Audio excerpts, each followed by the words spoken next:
Yo, what's up, squad? We back at it with another Mr. Ballin video. Haven't done a video from him in like 2 3 weeks. We're gonna get into it though. I've been missing out on his content. I ain't gonna lie. I've just been busy living life, honestly. Just going through the ups and downs in life. Really just trying to figure it out. Reading, praying, meditating, doing everyday life stuff. So yeah, let's get into it. We got this Mr. Baller video. Every skeptic can't explain how this man vanished. Let's check it out. If y'all messing with it, hit it. Hit the like button. 100 likes. Hey, 900 views or something. Nah, better yet, just give me 40 views. Primarily geared towards skeptics, because the story I'm going to tell you today is often cited as proof that we are not alone in this universe, that aliens exist. So, take a listen to the story, and at the end, let me know if you agree or disagree in the comments, and I will respond to as many people as I can. But before that story, if you're a fan of the strange, dark, and mysterious delivered in story format, then you've come to the right place, because that's all we do, and we upload once a week.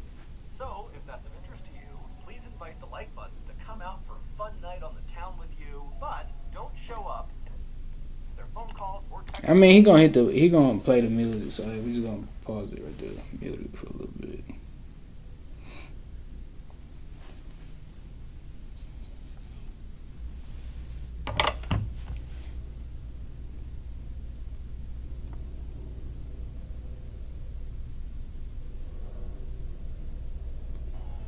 On the afternoon of June 6, 1980, a 56-year-old man named Zygmunt Adamski, who just went by Ziggy, was having a late lunch with his wife and his cousin inside of Ziggy's little brick house in the English village of Tingley. That day had been a particularly stressful day for Ziggy and his family because the following day was Ziggy's goddaughter's wedding, and Ziggy was very close with his goddaughter. Ziggy and his wife couldn't have kids because of medical issues, and so his goddaughter had basically become, at least in Ziggy's mind, like his own daughter. And so in fact, at her wedding, Ziggy was going to be walking her down the aisle. And while Ziggy was really excited about this, he was also very stressed out that he was going to screw it up, and so he had gone over and over, what responsibilities he had as part of the wedding party, and he had this little speech he had to give that he had rehearsed 50 times, he had it written out.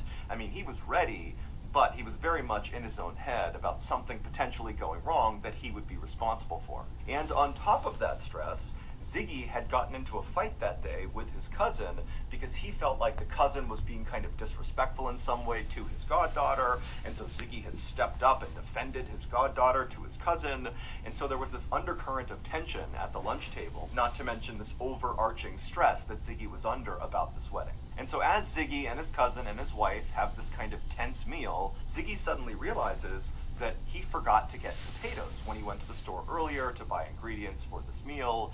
And for some reason, Ziggy decides, you know what, I'm going to just put my stuff down now, go to the store, and get those potatoes, even though at this point it was too late to make the potatoes for the meal. And so maybe Ziggy just wanted to go out and do anything to get away from his cousin for a minute and away from all this wedding planning they were doing and just kind of go out and clear his head. And so Ziggy put his napkin down on the table, he stood up, he told his cousin and wife that he was going out to get potatoes. They were like, okay, and the cousin actually said, do you want me to come with you? Is there anything else you need to get while you're out? And Ziggy said, nope, I'm good. He grabbed some cash out of his wallet, and he headed out the door. The village of Tingley, where Ziggy and his wife lived, was a very safe place. He and his wife had actually moved there. It must be like a rural town where everybody know everybody. Only 3,000 people live in that little small town. Yeah, so it's very small. Everybody basically knows everybody there. Honestly, that's why I said I wanna go travel. I wanna go to Thailand. I wanna go to Korea. I wanna go to the UK sometimes. The forests out there be nice. The little small houses and apartments that be nice too. What else? I don't know what. Probably Australia or something. fleeing from Poland during World War II, where both Ziggy and his wife, whose name was Lottie, had been held prisoner at some point. And so, after all this trauma of being held prisoner and having to flee their home country, they had looked for the safest, best place to kind of resettle and stay for good, and Tingley was it, and they loved it. Ziggy had gotten a job in Tingley as a coal miner, and he had been doing that for 27 years.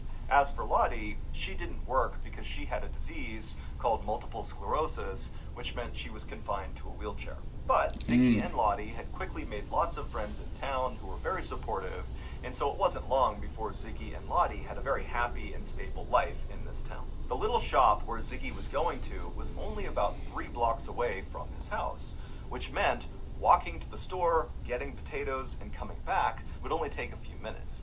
And so Lottie and the cousin back home, they expected to see Ziggy really come back within 10-15 minutes. But when he didn't, and after about 30 minutes went by, Lottie actually got really concerned because Ziggy was just not the type of person to do stuff unannounced. He was incredibly methodical, he was very punctual and reliable, and so being late from this little trip to the store was just so uncharacteristic that Lottie told the cousin, hey, you go to the store and see if Ziggy is there. See what's going on here. Ziggy had worked in It's cool. It must be nice to have a cousin after y'all got through fight. Well, not just say a cousin. This goes for in general. It must be cool to have somebody that actually care enough about you to go check on you when you just got in an altercation or a physical fight with that person. I don't know nobody that's like that. When somebody get in a physical fight with a family member or with a significant other or something, they, to be honest, they be wishing bad stuff on them, and it be messed up. Honestly, I be keeping it real, and then they like to sit up there and tell somebody else that you crazy. coal mine for nearly 30 years, and he had some serious lung issues. You see, that's why I always say this. I stay out of confrontation. Me personally, I don't mess with nobody because I just can't let nobody into my life, and to be honest, I don't. People, man, you just can't tell everybody everything. You can't sit up there and tell nobody about you. Imagine sitting up there telling a person about your whole life story, and they barely tell you anything about them. You better. That's really red flags. I'm telling you.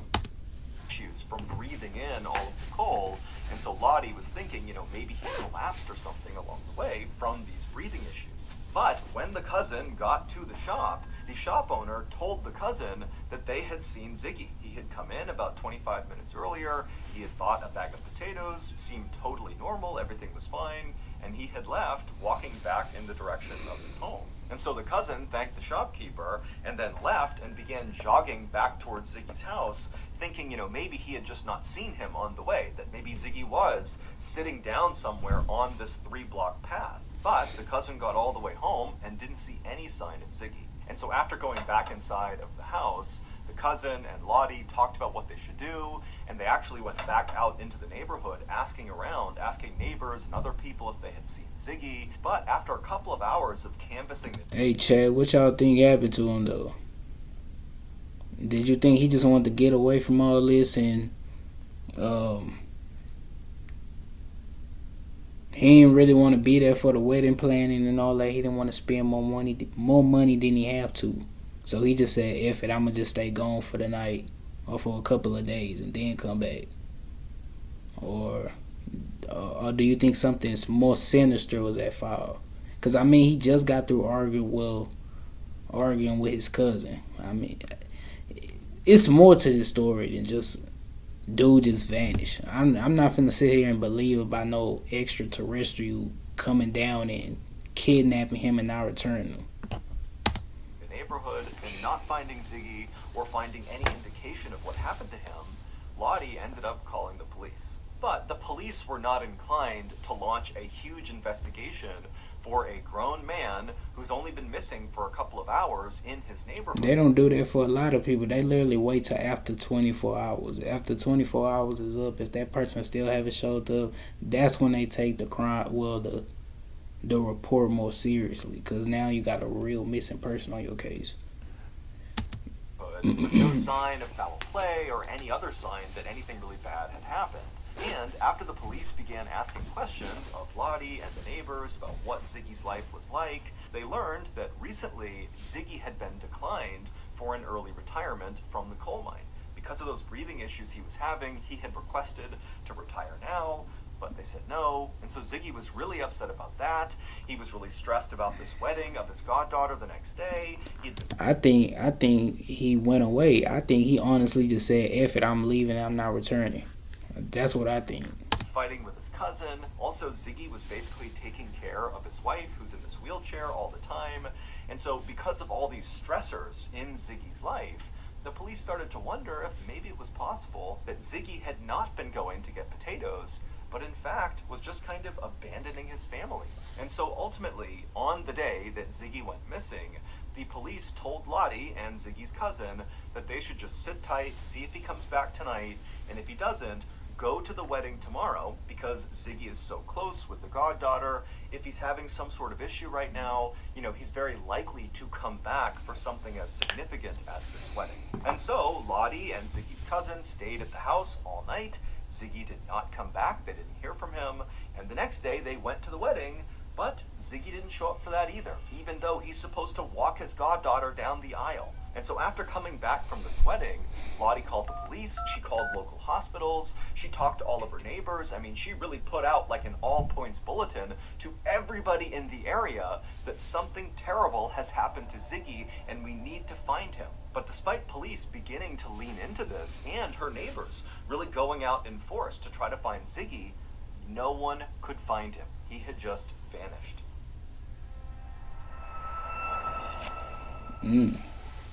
Thank you to BetterHelp for sponsoring today's video. Y'all support BetterHelp. See a therapist has made that highly therapist 5 days after Ziggy. On the morning of June 11th, so 5 days after Ziggy went to get potatoes and then vanished, a man named Trevor Parker got to work at his father's coal yard in the English town of Todmorden. The coal yard was basically just this big open lot that had a chain link fence around it that butted up against some railroad tracks. And inside of this lot were just these huge mounds of coal up against the perimeter of the lot. And then also inside of the coal yard was one small office building. And so on this morning, when Trevor pulled through the gates of this coal yard, first of all, he could see the entire yard the second he went in. And as he looked out, all he noticed was the fact that everything was wet from an early morning storm. And so after just kind of surveying around the lot to make sure none of the coal got blown around from the storm, he made his way to the small office building to do some paperwork. Trevor would work inside of that office building for a while, and then around lunchtime, Trevor decided to just go and get some lunch and kind of have a nice long lunch break. And so he left, he went to the pub, he was there for a couple of hours, and then around 3:45 p.m., he came back to the coal yard, and when he went through the gates, everything looked the same, except there was this dark thing on top of one of the coal piles in the back of the yard. Now, Trevor didn't know if he had seen it when he had first arrived that morning or if it was new, but whatever it was on this pile, it immediately caught Trevor's attention. And so after parking his vehicle, Trevor began walking over to this 12-foot tall coal pile with this thing on it, and when he got about 30 feet away from it, he realized he saw someone's shoe, that this dark figure was a person. And right away, Trevor started rolling his eyes because there was a group of homeless people that lived near the railroad tracks just outside of the coal yard, and it wasn't uncommon for them to get really drunk and then wander their way into the coal yard where sometimes they would fall asleep. And so Trevor's thinking, okay, clearly one of these drunk homeless people has found their way into the coal yard and they've passed out on top of this pile of coal. And so instead of going over and talking to this person directly, Trevor just turned around, went back inside of the office building, and he called for an ambulance. The ambulance arrived a few minutes later. They did not have their sirens on. They didn't come flying into the yard. This was a routine thing they were doing. They were scooping up a drunk and bringing them back to the hospital. And so when the medics got out of their ambulance and Trevor directed them over to the proper coal pile, they were just cracking jokes along the way. You know what's sad also? And I never understood it growing up. You be wanting to help the homeless, right? You be wanting to help the homeless, do for the homeless. But you you can't have a too kind heart because that's gonna get more people into using you or just looking for stuff out of you. Let's just say the roles was reversed. Let's just say now it's you the one that needs help and you the one that needs stuff. And you go back to the people that you help asking them for something and they sit up there and tell you no in your face. Or slam the door or don't answer the door or don't answer your phone call or text message. You see how foul and dirty it is? Just like the homeless, I'm saying. These is people that got family members. These is people that got siblings, cousins, uncles, dads, aunts. You know how many? You know it's a lot of homeless people that live underneath the freeway, like right over here. It's a lot of homeless people that live right underneath the freeway. You know, probably every day, one of them homeless people, family member, probably drove right past them, and then stopped to give them nothing. Really imagine that, y'all.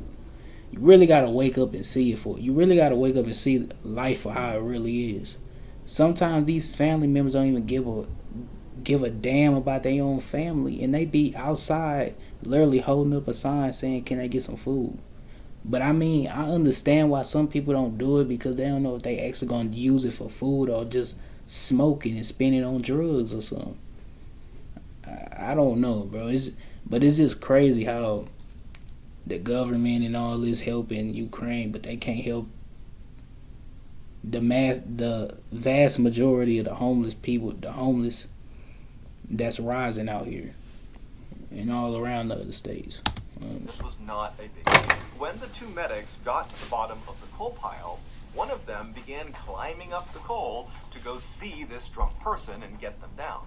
And so Trevor, as this is happening, he walked a little bit closer, and when he did, he realized that the person who had fallen asleep on the coal, they had really nice pants on, like tailored pants. They were certainly not what Trevor expected this person to be wearing. But before Trevor could even really react to the clothes this person had on, the medic who had climbed up had finally reached this person. They reached down and began trying to move the person around. And suddenly, when they had manipulated this person's body enough, the medic's facial expression completely changed.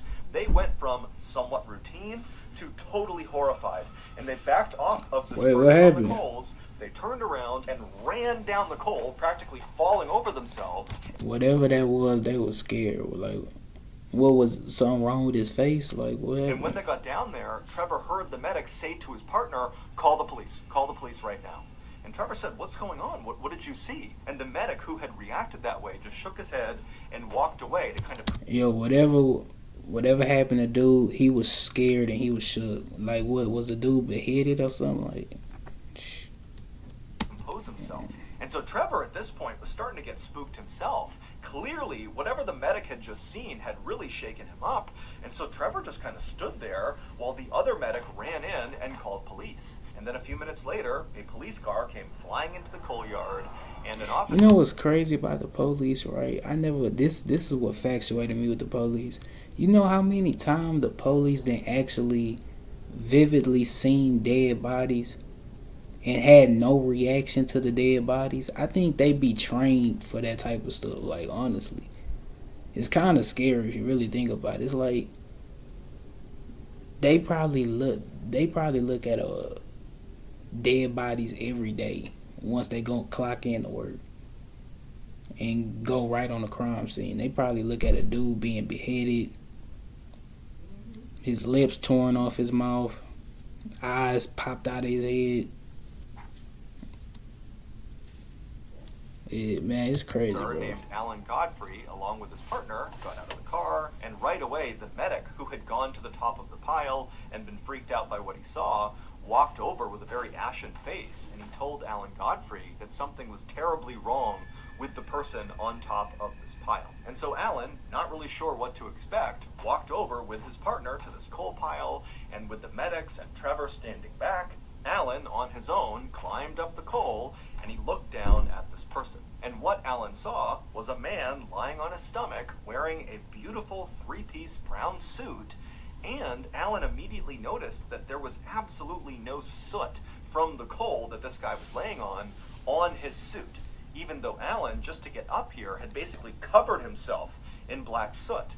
And so he was wondering, how did this guy get up here and not get covered in soot? It didn't make any sense. Also, Alan noticed that this guy's hair looked totally bizarre. It looked like someone had given him like a really bad haircut with dull scissors. Like they just grabbed tufts of his hair and kind of chopped randomly. Yo, go back to what I said in the beginning of the video. Go back to what I said. I said I didn't believe nothing. This man actually vanished, or like no aliens came and took this dude. Go back to what I said where about the family members and the spouses arguing and stuff like that, and I said it was sinister. Something foul was at play here. Hey, don't believe me though. I could be wrong. I mean, his hair was kind of all over the place. There were bald spots. And then as Alan looked from this guy's hair down, he noticed almost hidden in his hairline was this fairly deep wound in the back of his neck that was still bleeding. But there was this weird green jelly-like substance very obviously placed over this wound. And Alan had no idea what this substance was. But as weird as all that was, that didn't explain why the first medic had basically completely panicked and run away. Yeah. When Alan tried to roll this guy over onto his back to try to wake him up and see if he was okay, he rolled him over, and Alan got a look at this guy's face. And immediately Alan let go of him and kind of had to step back for a second, because the guy's face was contorted in this frozen look of absolute terror. His jaw was open so wide, it was almost like his lower jaw was dislocated, and his teeth were baring, and his eyes were bulging out of his head. And so Alan quickly realized that obviously this was not just some drunk homeless person who passed out here. This was a dead person, and whatever happened to them must have been unbelievably terrifying to leave someone looking like that in their death pose. It would turn out this deceased man in the coal yard was Ziggy Adamski. But this did not solve the mystery of what happened to Ziggy 5 days earlier. In fact, his discovery really only created more questions. This town where this coal yard was, Todmorden, was located 25 miles away from where Ziggy lived. And as far as anyone knew, Ziggy didn't know anybody in Todmorden, so there was no reason for him to be there. And number two, when he had left to go get potatoes, he had been on foot. So did he walk 25 miles to this random town? Also, assuming he did just walk to this coal yard, this coal yard is a big, wide open lot that if you were standing anywhere near it, even outside the fence, you could look in and basically see the entire place. So it just seemed really unlikely that Ziggy could just walk into this very public open space and get to the top of one of these coal piles without somebody noticing him, whether that was Trevor or one of the other employees that were there, or one of the truck drivers that were in and out of there all the time, all day, doing deliveries, or the homeless people. Yeah, somebody did something to him. It was foul play. The trains that passed by there every single day. I mean, there are a lot of eyes on this coal yard, but nobody saw Ziggy. It was like he just kind of appeared at the top of this pile. And again, even if Ziggy had managed to slip in and sneak to the top of this pile, why didn't he have soot from the coal all over his clothes?